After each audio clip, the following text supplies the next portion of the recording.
Night settles over two opposite ends of the world. Two distant oceans, two giants rule in silence.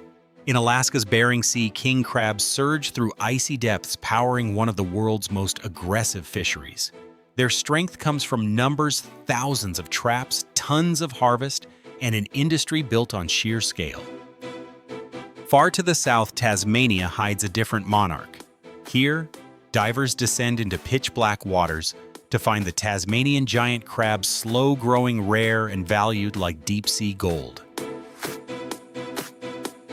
One thrives through abundance. One reigns through scarcity.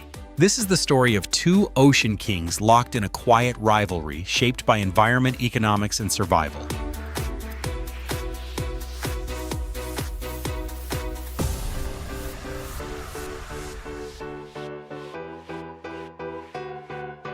In Alaska's Bering Sea, winter doesn't stop the fleet, it defines it.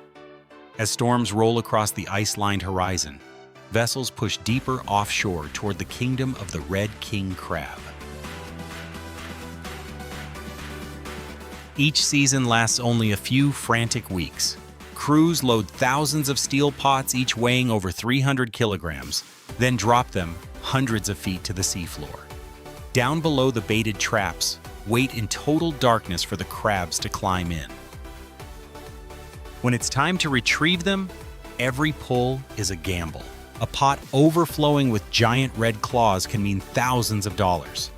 An empty one is hours of fuel, labor, and risk lost to the sea.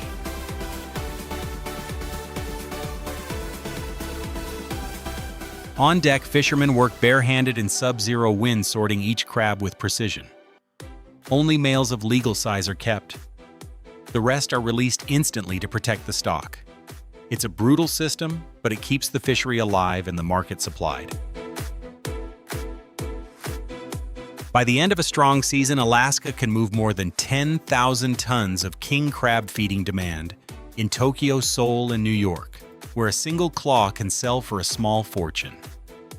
Here, the king rules through volume, speed, and the relentless force of the Northern Fleet.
In the icy depths off Tasmania, another king rules not through numbers, but through scarcity.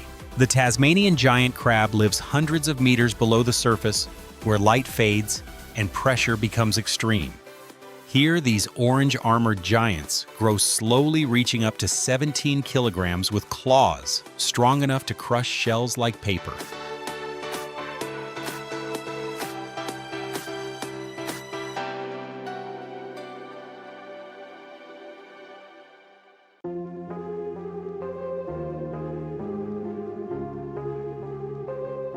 Harvesting them is painstaking.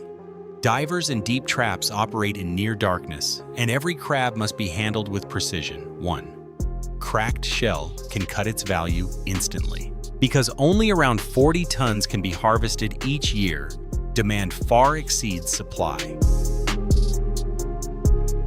In high-end markets across Asia, a single premium giant crab can sell for hundreds or even thousands of dollars.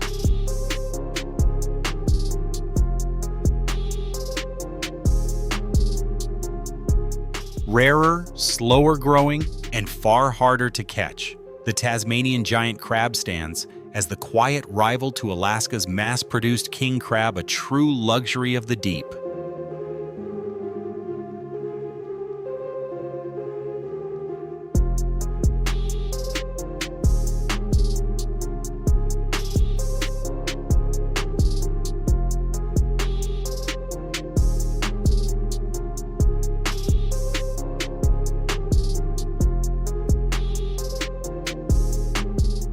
In Alaska, king crab rules through sheer abundance.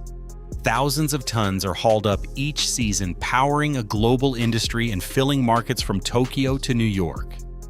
Its size and accessibility make it a staple of premium seafood.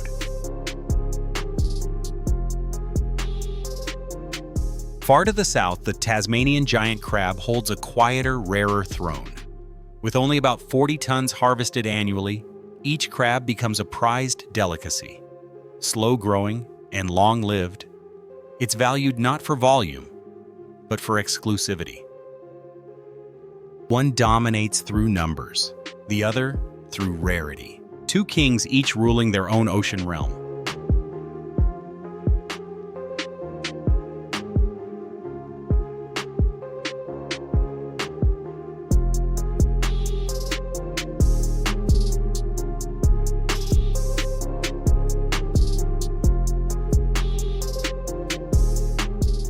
Both crab empires now face the same threat: an ocean that is rapidly changing. In Alaska, rising sea temperatures push king crabs farther north in search of colder water. Their traditional grounds are warming too quickly, causing population crashes and forcing fishermen into longer, riskier journeys for fewer crabs. In Tasmania, deep-sea currents are shifting, bringing warmer water into habitats that once stayed cold year-round. Food sources decline, breeding zones disappear. Even slight temperature changes can disrupt a species that grows slowly and lives for decades. For both species, the danger is silent but relentless. This isn't just a battle against harsh seas, it's a race against a changing planet that could reshape their kingdoms forever.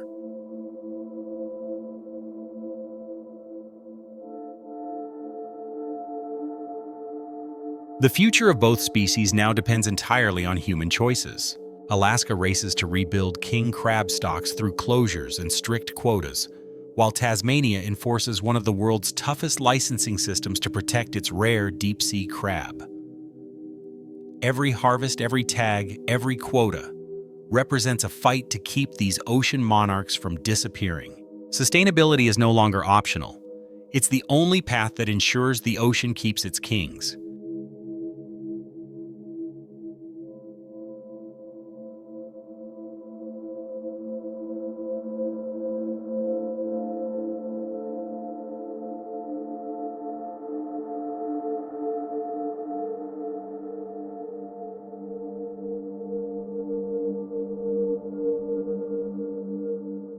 Today, the fate of both species depends not on strength, but on how wisely humans manage the oceans. Alaska's king crab fishery once thrived on sheer abundance, feeding global markets and sustaining coastal economies. But warming seas and rapid population declines forced emergency closures, revealing how fragile this kingdom of quantity truly is.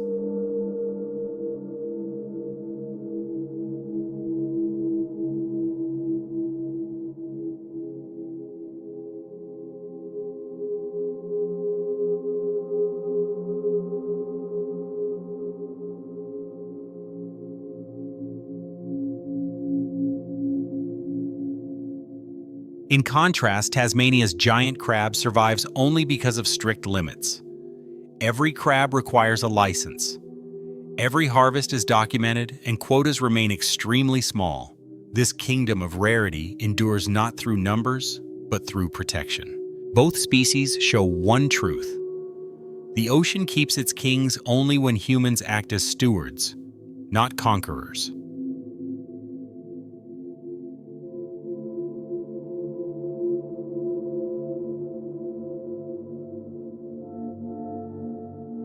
From Alaska's icy storms to Tasmania's silent depths, these two crabs represent the strength, beauty, and vulnerability of marine life. They are warriors shaped by nature, but their future lies in human hands. If management fails, thrones will crumble. If stewardship succeeds, the ocean will continue to crown its kings, majestic, resilient, and alive for generations to come. The real battle is not between crab species, but between humanity and the choices we make for our seas.